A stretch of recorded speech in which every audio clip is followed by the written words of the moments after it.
तो कॉमर्स के मैथमेटिक्स में 1.4 एक्सरसाइज के सेकेंड मेन क्वेश्चन बढ़ते हैं, जहाँ पे मुझे स्टेटमेंट्स के ट्रुथ वैल्यूज़ लिखने हैं, है ना। फर्स्ट क्वेश्चन में हम लोगों ने सिर्फ सिंबॉलिक फॉर्म लिखा था, अब उसके आगे हम लोग ट्रुथ वैल्यू भी लिखेंगे। तो पहला क्वेश्चन कहता है it is not true that 3 - 7i is a real number. It is not true, it is not true का मतलब निगेशन होता है, ये अभी हम लोग भली भांति जानते हैं कि ये निगेशन है। That 3 - 7i is a real number, तो ये एक ही यहाँ पे स्टेटमेंट है, तो मैं आंसर में लिखता हूँ लेट p क्या है 3 - 7i is a real number. तो मैंने एक स्टेटमेंट फिक्स कर लिया, इस स्टेटमेंट का ट्रुथ वैल्यू है क्या है, आया मतलब ये कॉम्प्लेक्स नंबर है, रियल नंबर नहीं है, इमेजिनरी नंबर है। तो 3 - 7i इज़ रियल नंबर, ये स्टेटमेंट फॉल्स है। ये स्टेटमेंट क्या है, फॉल्स है, क्योंकि 7i मतलब इमेजिनरी हो गया, रियल नहीं हो सकता। फिर ये मैं लिखता हूँ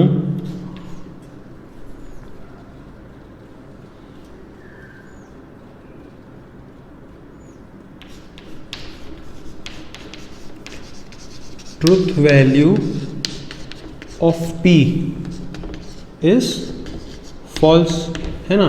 truth value of p is false. अब मैं लिखता हूं सिंबॉलिक फॉर्म। सिंबॉलिक फॉर्म, अपने स्टेटमेंट का जो सिंबॉलिक फॉर्म है वो क्या होगा, इसका मतलब है निगेशन, और इस पूरे को हमने p बोला है, तो अपना सिंबॉलिक फॉर्म होगा निगेशन p, है ना। तो मैं लिखता हूं ट्रुथ वैल्यू ऑफ स्टेटमेंट। तुम लोग लिखना truth value of given statement. कैसे लिखेंगे पता है, सिंबॉलिक फॉर्म क्या आया, negation p, that implies negation p का ट्रुथ वैल्यू क्या आया था, false. Negation of false, negation मतलब क्या, अपोजिट होता है, तो फॉल्स का अपोजिट ट्रू, तो truth value of statement is true. इस तरीके से ये लिखना है। आई होप सबको समझा होगा। पहला क्वेश्चन ज़्यादा डिफिकल्ट नहीं है, अच्छे से समझ लो। पहले भी ट्रूथ वैल्यू मैंने लिखे थे और तुम लोग को समझाए थे, अब ये थोड़ा सा कॉम्प्लेक्स है बस।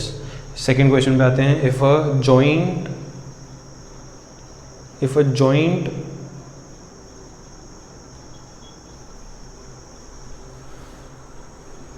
क्वेश्चन में शायद कुछ करेक्शन होगा, देख लेते हैं एक बारी क्वेश्चन में क्या करेक्शन है। जॉइंट वेंचर होगा, यहाँ पे क्या होगा, joint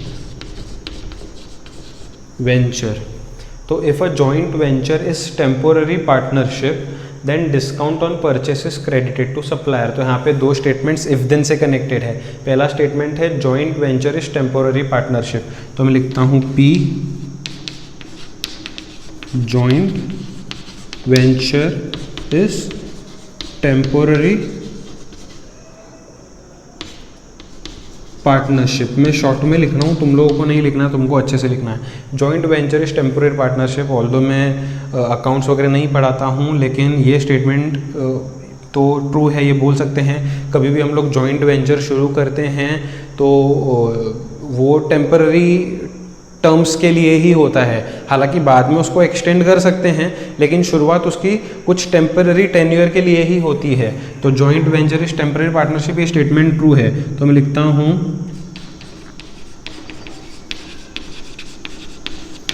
truth value of p is true, capital T, right. उसके बाद उन लोगों ने सेकेंड स्टेटमेंट दिया है discount on purchase is credit to supplier. तो Q में हम लोग क्या लिखेंगे, discount on purchase is credited to supplier. Complete कर देना। तो ये जो Q है, discount on purchase is credited to supplier, ये स्टेटमेंट गलत है। Discount on purchase is debited from supplier, ये होगा। अकाउंट्स तुम लोग अच्छे से जानते हो, तो ये भी जानते होंगे कि ये स्टेटमेंट जो यहाँ पे दिया है वो फॉल्स है। तो मैं यहाँ पे लिखता हूँ truth value of Q is false, है ना। Truth value of Q is false. तो इसका जो सिंबॉलिक फॉर्म होगा क्वेश्चन का, है ना, सिंबॉलिक फॉर्म क्या है, इफ P देन Q, है ना। इफ देन से कनेक्ट होता है तो हम लोग सिंगल इम्प्लीकेशन लगाते हैं। तो इफ़ P देन Q, ये सिंबॉलिक फॉर्म होगा।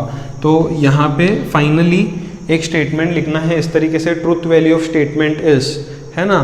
यहाँ पे क्या लिखोगे, ट्रुथ वैल्यू ऑफ स्टेटमेंट। तो किस तरीके से लिखेंगे यहाँ पे ज़रा देखिए। सिंबॉलिक फॉर्म से ही आगे बढ़ते हैं। सिंबॉलिक फॉर्म क्या है, if P then Q, right, ये था। तो इसके जगह पे मैं क्या लिख सकता हूँ, P क्या था, P ट्रू था। P क्या था, P ट्रू था, है ना। इम्प्लाइज Q क्या था, Q फॉल्स था। Q क्या था, फॉल्स था। मैंने सिंगल इम्प्लीकेशन में ये बताया था कि अगर TF आता है, TF आता है तो ही आंसर F आएगा, बाकी सभी केसेस में आंसर ट्रू होगा। TF अगर आता है तो आंसर फॉल्स होगा, बाकी सभी केसेस में आंसर ट्रू होगा। तो यहाँ पे TF आया तो आंसर F होगा, बाकी सभी केसेस में आंसर ट्रू होगा। आई होप ये भी सभी को अच्छे से यहाँ पे समझ में आ गया है। थर्ड क्वेश्चन पे बढ़ते हैं, देखते हैं थर्ड क्वेश्चन क्या कहता है।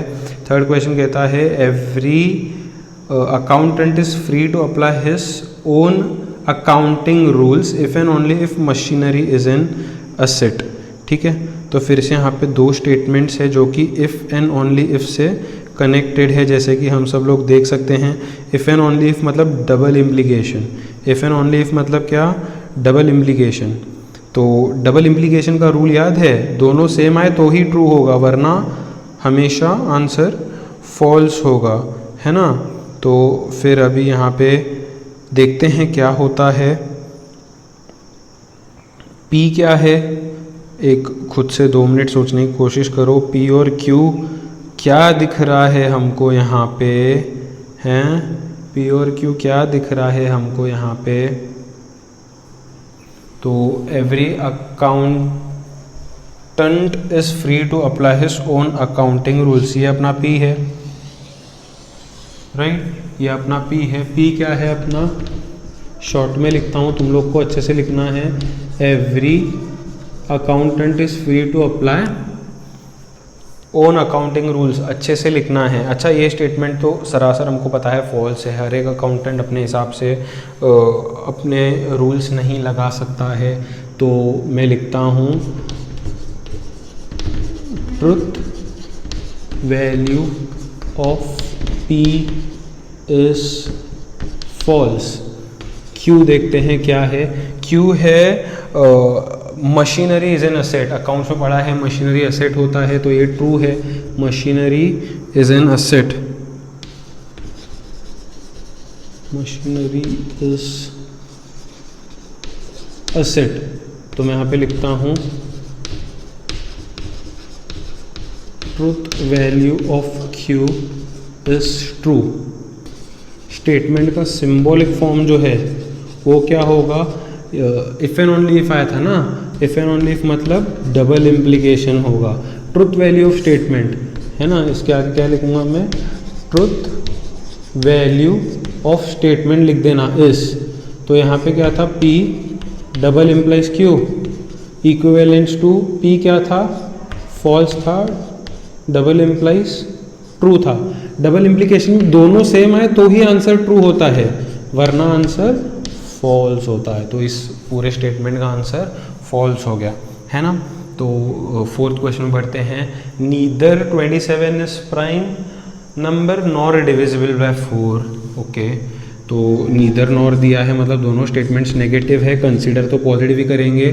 पहला स्टेटमेंट क्या है, 27 इज प्राइम, 27 इज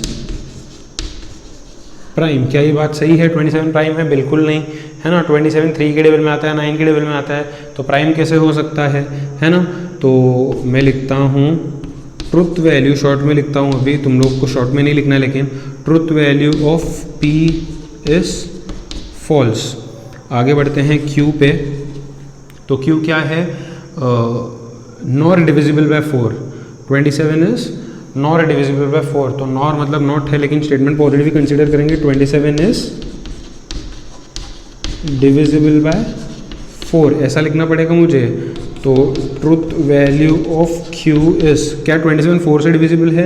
बिल्कुल नहीं डिवाइड हो सकता। तो truth value of Q is again false.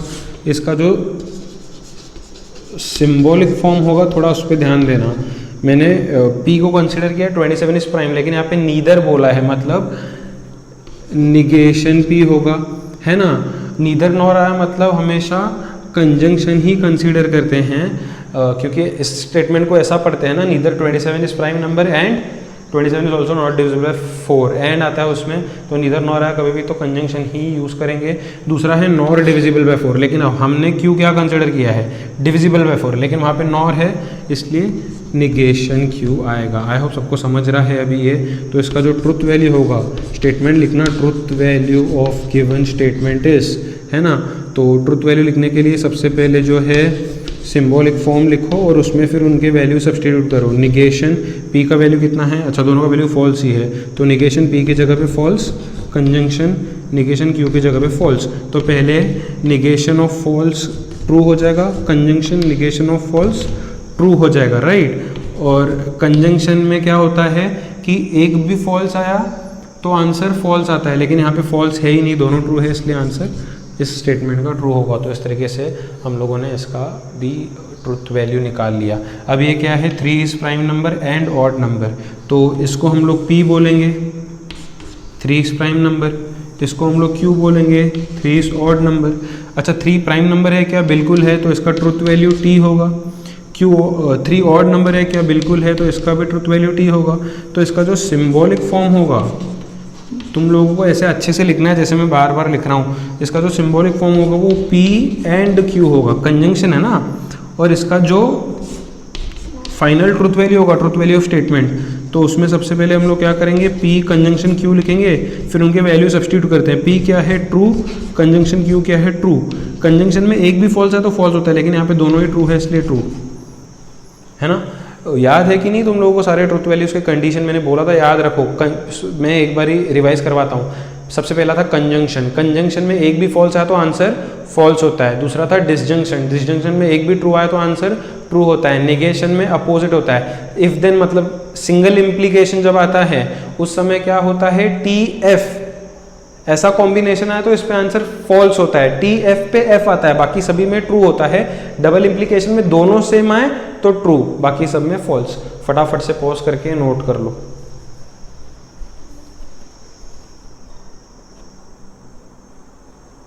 तो बढ़ते हैं अगले रोमन नंबर पे। अगला रोमन नंबर कहता है कि right the truth values of following compound statements where P and Q are considered to be true and R an ऐसा कंसिडर टू बी फॉल्स। उससे पहले फिर से एक बारी रिवाइज करवा दूँ, ये चीज़ फाइनल बारी में बोल रहा हूँ, दिमाग में घुसा लो अपने। कंजंक्शन, कंजंक्शन मतलब एक भी फॉल्स आया तो फॉल्स। डिसजंक्शन, एक भी ट्रू आया तो ट्रू। निगेशन मतलब अपोजिट। इम्प्लीकेशन, अगर ट्रू फॉल्स ऐसा कॉम्बिनेशन आया तो ही आंसर फॉल्स होगा। ट्रू फॉल्स ऐसा कॉम्बिनेशन आया तो ही आंसर फॉल्स होगा, नहीं तो हर केस में ट्रू होगा। फाइनली डबल इम्प्लीकेशन, दोनों सेम रहे तो ट्रू होगा। जैसे TT, दोनों TT रहे तो आंसर ट्रू होगा। FF, दोनों सेम रहे तो आंसर ट्रू होगा, बाकी फॉल्स होगा। ये यहाँ पे घुसाओ दिमाग में अपने यार। शुरू करते हैं। तो पहला अगर मैं यहाँ पे शुरू करूँ तो कुछ इस तरीके से दिखेगा। P के जगह पे मैं लिखूंगा ट्रू कंजंक्शन, Q के जगह पे मैं लिखूंगा ट्रू कंजंक्शन, R के जगह पे मैं लिखूंगा फॉल्स। तो सबसे पहले ब्रैकेट ऑपरेशंस को सॉल्व करेंगे, है ना। सबसे पहले ब्रैकेट ऑपरेशंस को सॉल्व करेंगे। तो ये ट्रू कंजंक्शन ऐसे ही रहने दो, पहले इस ब्रैकेट को सॉल्व करते हैं। कंजंक्शन है, कंजंक्शन में एक भी फॉल्स आया तो आंसर फॉल्स हो जाएगा। तो ये कंजंक्शन है, आंसर फॉल्स है तो फॉल्स हो जाएगा इसका फाइनल आंसर, है ना। तो ये सॉल्व होके इसमें कन्वर्ट हो गया। अब इसके आगे मुझे जगह नहीं, मैं साइड में लिखता हूँ, तुम लोग को नीचे लिखना है। अब फिर इन दोनों के बीच में भी कंजंक्शन है, कंजंक्शन में एक भी फॉल्स आया तो आंसर फॉल्स हो जाता है। तो ये कंजंक्शन में आंसर फॉल्स आया, इसलिए इसका फाइनल आउटपुट फॉल्स होगा। आई होप सबको समझ रहा है। इस तरीके से फाइनल आंसर हमारा कंपाउंड स्टेटमेंट का फॉल्स आ गया। अब बढ़ते हैं सेकेंड सब क्वेश्चन पे। सेकेंड सब क्वेश्चन पे बढ़ते हैं, यहाँ पे है पी की जगह पे मैं क्या लिखूँगा, ट्रू इम्प्लाइज क्यू की जगह पे मैं क्या लिखूँगा, ट्रू। डिसजंक्शन आर की जगह पे फॉल्स, कंजंक्शन एस के जगह पे फॉल्स। अब ध्यान देना, मैंने सिंगल इम्प्लीकेशन में क्या बोला था, अगर टी एफ ऐसा कॉम्बिनेशन आता है तो आंसर एफ होगा। टी एफ ऐसा कॉम्बिनेशन आंसर है तो आंसर एफ होता, लेकिन यहाँ पे टी एफ ऐसा कॉम्बिनेशन नहीं है तो आंसर इसका ट्रू होगा। फॉल्स कब होगा आंसर, जब टी एफ ऐसा कॉम्बिनेशन आता है, वहाँ पे नहीं है इसलिए ट्रू आया। डिसजंक्शन है बीच में, फॉल्स कंजंक्शन फॉल्स। कंजंक्शन में एक भी फॉल्स है तो आंसर फॉल्स होता है, यहाँ पे तो दोनों ही फॉल्स है तो इसका आंसर फॉल्स होगा। ठीक है, फिर डिसजंक्शन आ गया इन दोनों के बीच में। मैंने क्या बोला था, डिसजंक्शन में एक भी ट्रू आया तो आंसर ट्रू होगा, तो डिसजंक्शन है, एक भी ट्रू आया तो आंसर फाइनल ट्रू होगा। तो इस तरीके से सॉल्व हमने कर दिया है ना। फिर थर्ड क्वेश्चन में बढ़ते हैं, ये बाहर निगेशन वैसे ही रहने दो, स्क्वायर ब्रैकेट खोलो, उसमें फिर है निगेशन ऑफ पी इन लोगों ने कितना दिया है क्वेश्चन में, ट्रू। डिसजंक्शन एस कितना दिया है, फॉल्स। कंजंक्शन निगेशन क्यू कितना दिया है, ट्रू। कंजंक्शन आर कितना दिया है, फॉल्स। ठीक है, तो इसको कैसे करेंगे, देखो सबसे पहले मैं इसको थोड़ा सा सिंप्लीफाई करता हूँ। तो निगेशन पहले सॉल्व करते हैं, कभी भी याद रखो निगेशन रहा तो उसको वहाँ से हटाने की कोशिश करें। तो कॉमन निगेशन है ना बाहर, अंदर देखो निगेशन ऑफ ट्रू क्या हो जाएगा, अपोजिट हो जाएगा फॉल्स। डिसजंक्शन फॉल्स है आगे, कंजंक्शन निगेशन ऑफ ट्रू क्या हो जाएगा, फॉल्स, कंजंक्शन फॉल्स, है ना। तो यहाँ पे जो है आउटपुट मुझे क्या दिखेगा, डिसजंक्शन में मैंने बोला है कि एक भी ट्रू आता है तो आंसर ट्रू होगा, लेकिन यहाँ पे तो दोनों ही फॉल्स है तो आंसर फॉल्स होगा। कंजंक्शन दूसरा, कंजंक्शन में मैंने बोला है कि अगर एक भी फॉल्स आता है तो आंसर फॉल्स होगा, दोनों ही फॉल्स है इसलिए आंसर फॉल्स ही होगा, है ना। इसको यहाँ पे आगे सॉल्व करता हूँ, निगेशन वैसे ही रहने देता हूँ। ये जो है फिर से कंजंक्शन है, कंजंक्शन में एक भी फॉल्स है तो आंसर फॉल्स होता है, दोनों ही फॉल्स है तो आंसर फॉल्स ही होएगा, आंसर फॉल्स ही होगा। फिर लेकिन ये तो निगेशन था ना बाहर, निगेशन ऑफ फॉल्स क्या हो जाएगा फाइनली, ट्रू। तो इसका आंसर टी आएगा। आई होप सबको समझा, एक दूसरे के नीचे अच्छे से ये करना है सॉल्व। उसके बाद बढ़ते हैं क्वेश्चन नंबर 4 पे। तो क्वेश्चन नंबर 4 कहता है P इम्प्लाइज Q, P कितना है, ट्रू इम्प्लाइज Q कितना है, true. Double implication negation P मतलब T, डिसजंक्शन Q मतलब T। तो ये क्या हो जाएगा, थोड़ा ध्यान से देखना, यहाँ पे इम्प्लीकेशन में क्या होता है, टी एफ आया तो एफ आंसर होगा, लेकिन यहाँ पे वैसा कॉम्बिनेशन नहीं है इसलिए ट्रू होगा।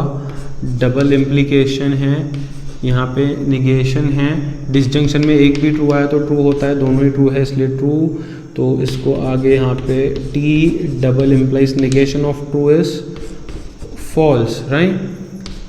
डबल इम्प्लीकेशन में दोनों सेम रहा तो आंसर ट्रू होता है, नहीं तो आंसर फॉल्स होता है ना। नेक्स्ट क्वेश्चन पे आते हैं। अगला क्वेश्चन है P मतलब ट्रू, डिसजंक्शन S मतलब फॉल्स, है ना। इम्प्लाइज R मतलब अगेन फॉल्स। देखो मैं यहाँ से देख रहा हूँ क्वेश्चन में ऑलरेडी यहाँ पे ऊपर दिया हुआ है ना। डिसजंक्शन निगेशन फिर निगेशन, P इम्प्लाइज Q मतलब true implies true, disjunction S मतलब फॉल्स है ना। बड़ा है, डरने की ज़रूरत नहीं है, उतना ही आसान होता है। ठीक है, सबसे पहले ये ब्रैकेट को सॉल्व करता हूँ। तो डिसजंक्शन में एक भी ट्रू आया दोनों में से तो आंसर ट्रू लिखना है उसका। इम्प्लाइज फॉल्स है, डिसजंक्शन बाहर वाला निगेशन फिलहाल वैसे ही छोड़ो, ये वाला निगेशन भी वैसे ही छोड़ो, इस ब्रैकेट को पहले सॉल्व करो। इम्प्लीकेशन है, सिंगल इम्प्लीकेशन में टी एफ आया तो आंसर एफ होता है, टी एफ आया तो ही आंसर एफ होता है, लेकिन यहाँ पे टी एफ है क्या, नहीं, तो एफ आंसर आएगा क्या, नहीं, एफ नहीं आएगा तो क्या आएगा, ट्रू आएगा। Disjunction false. अब देखो मैं क्या करता हूँ, इसको इस ब्रैकेट को यहाँ पे सॉल्व कर दो। मैंने क्या बोला, इम्प्लीकेशन में टी एफ आया तो आंसर एफ होता है। डिसजंक्शन निगेशन है, ब्रैकेट के अंदर क्या होगा, निगेशन ट्रू पहले फॉल्स हो जाएगा, डिसजंक्शन फॉल्स हो जाएगा। तो ये यहाँ पे क्या होगा, false disjunction negation, false disjunction false, दोनों फॉल्स है तो आंसर ऑब्वियसली फॉल्स होगा। इसको यहीं पे आगे सॉल्व करते हैं, ये फॉल्स रहने दो वैसे ही, डिसजंक्शन रहने दो वैसे ही, disjunction false, disjunction negation false, false disjunction false, दोनों फॉल्स है तो आंसर ऑब्वियसली फॉल्स होगा। इसको यहीं पे आगे सॉल्व करते हैं, ये फॉल्स रहने दो वैसे ही, डिसजंक्शन रहने दो वैसे ही, निगेशन ऑफ फॉल्स क्या होगा, ट्रू। डिसजंक्शन में एक भी ट्रू आया तो आंसर ट्रू होता है ना। ज़्यादा स्ट्रेस लेने वाली बात नहीं है, बिल्कुल आसान है ये सारी चीज़ें, है ना। सिक्स्थ क्वेश्चन एक्चुअली तुम लोग को खुद से सॉल्व करना चाहिए, देखते हैं फिर भी यहाँ पे क्या होता है। ये निगेशन में वैसे ही रखता हूँ, पी के जगह पे ट्रू जो कि क्वेश्चन में दिया है, डिसजंक्शन वैसे ही, आर के जगह पे फॉल्स, कंजंक्शन एस के जगह पे फॉल्स जो कि क्वेश्चन में दिया है ना। फिर आगे क्या है, कंजंक्शन, निगेशन आर दिया है जो कि फॉल्स है, कंजंक्शन निगेशन एस बोला है। अब मैं थोड़ा सा डायरेक्टली करता हूँ, निगेशन ऑफ एस, एस क्या है, फॉल्स है, निगेशन ऑफ फॉल्स ट्रू हो जाएगा, राइट।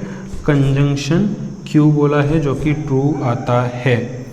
तो अब इसको आगे सॉल्व करना है, तो मैं क्या करता हूँ, ये निगेशन को ऐसे ही रखता हूँ, ये ट्रू को वैसे ही रखता हूँ, ये डिसजंक्शन को वैसे ही रखता हूँ। फॉल्स कंजंक्शन फॉल्स, कंजंक्शन में एक भी फॉल्स है तो आंसर फॉल्स ही होता है, तो इतना हो जाएगा, है ना।